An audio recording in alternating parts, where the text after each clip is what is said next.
Right, so guys, for Cauchy Riemann equations, you have to prove for necessary conditions and for sufficiency. So we have the necessary conditions. So before proving the Cauchy Riemann equation, the above statement must be clearly stated. That is, f of s equals to u plus iv, and it has some point, some neighborhood at x plus I y. If the partial derivative of v and u exists, then we have our Cauchy Riemann to be that. Then prove for necessary conditions. Take the limit of changing s to 0. You know what changing w and changing z is already. So we have our limit. Changing z can still be written as changing x, then you do changing y, all tends to 0. Then recall we have our limits. We apply changing x first.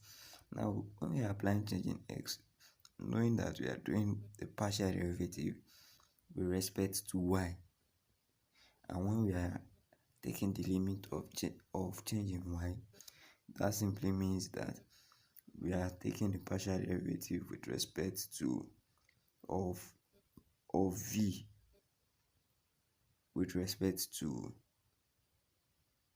y as well. So similarly, we have the partial derivative of u with respect to x plus I partial derivative of v with respect to x. So we equate the real part and the imaginary part together. Then we have our Cauchy Riemann equation.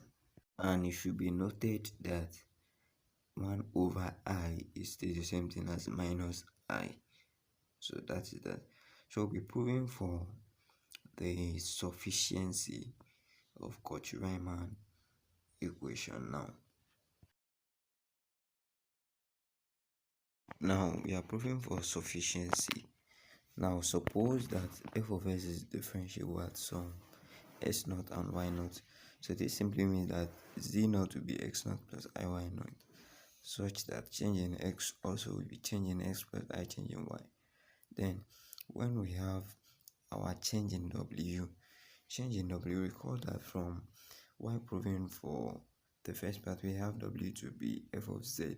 So this simply means that we apply f of z in w. So we have it to be ux plus, we take the x part, then comma y plus change in y plus iv, then all subtracted from xy plus ivxy. Then similarly we separate everything. We separate the u and v, and we take the limit of changing x, changing z tends to 0. Then we use the u to open the bracket, but don't forget we use u to open the bracket, but don't forget that changing z is still the same thing as changing x. Then we take the limit of changing y too. So now we have, when we separate the variable, we have x plus changing x comma y minus ux comma y. Then we have for the other part as well. Then everything is the partial derivative of x plus I partial derivative of v. Now we do the same thing similarly for the partial derivative of y. Now so we have x comma y plus changing y minus ux, but now in this case we'll be having plus 1 over y.